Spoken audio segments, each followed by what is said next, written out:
One lady, Ms. Palacios from Ecuador, she initiated a tree planting program. So she had this vision of replanting trees in Ecuador. And she, with her vision, was able to mobilize 57,000 people to join her in implementing this vision and planting 800,000 trees in Ecuador once again. And that inspired other Scouts organizations to do similarly elsewhere. And the reason I'm saying this is because we often hear that whatever I do, whatever my actions are, I can't make a difference because the whole world is against us. If one person can help plant 800,000 trees, then if we all work together, we can do miracles. The situation that we have is a contradiction because we have people, they need jobs, we have plenty of needs to fulfill, so in theory there should be plenty of work. But in practice, it's not the case. Robots benefit. Employment is penalized by taxation and charges and this and that. Why is it we can't even have a level playing field for something that is supposed to be one of our top priorities? Now we have to address these contradictions, and that should be one of the foundations of what the Academy here should be doing. But we have to translate that from thinking into practice and into policy. So that is one example. We have many other examples, and we have examples of corporations doing the right thing because they start rewarding proper behaviors.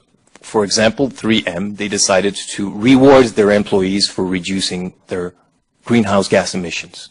And over a period of 15 years, they have been able to reduce greenhouse gas emissions by almost 3/4, so 75%. And that's without any public policy, without any, simply by rewarding their employees for doing the right thing. Now, at the conference, one of the recommendations was, why don't we scale this up? Why don't we reward all CEOs for accomplishing the things that we want to accomplish as humanity, as a society, and so on and so on. Reducing greenhouse gas emissions, moving towards a circular economy, and so on and so on. And so, the heads of a few corporations said, well, reducing greenhouse gas emissions sometimes is easy because it pays. It's very profitable. But sometimes it's not so easy.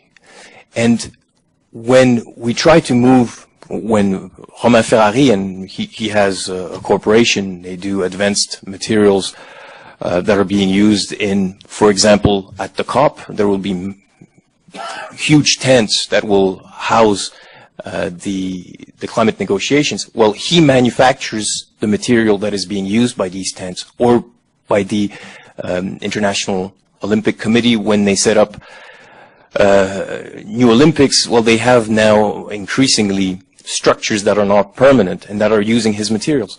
Well, he wants to recycle all of these materials, these advanced materials that he manufactures. And for him to recycle this is extremely expensive. It's much more expensive than to procure it from, well, mostly developing countries. Recycling, moving towards a circular economy requires a lot of work, which is taxed. It makes it very expensive. So in many ways, he can reduce the footprint of his organization and save a lot.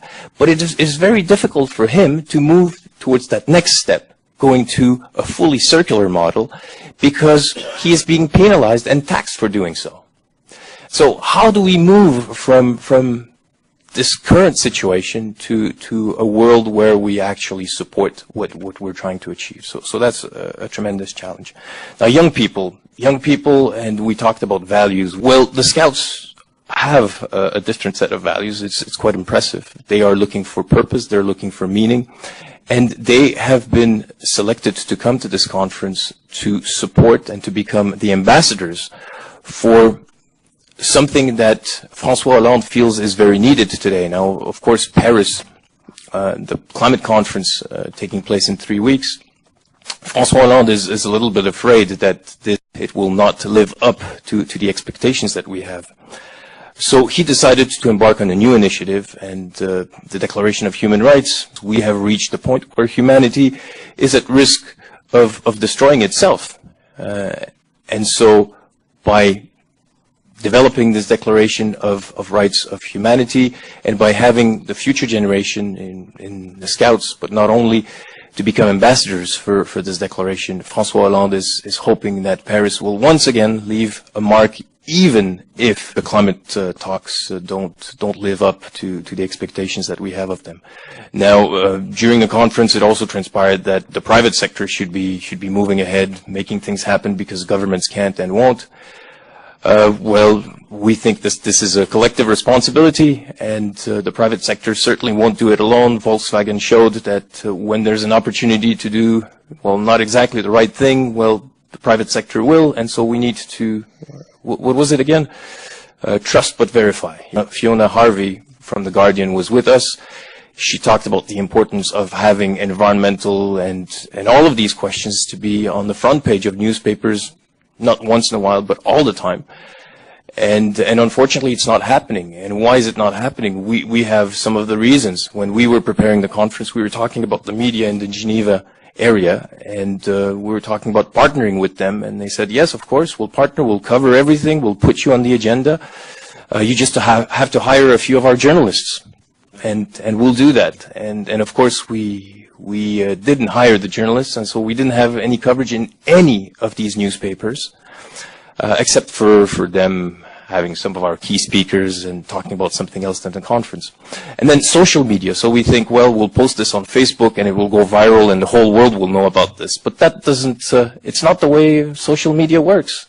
Social media is sent to your friends, and algorithms on Facebook even narrow this down even more, so that everything that you receive on social media is what you believe in the first place, and it even comes to you in a more concentrated fashion.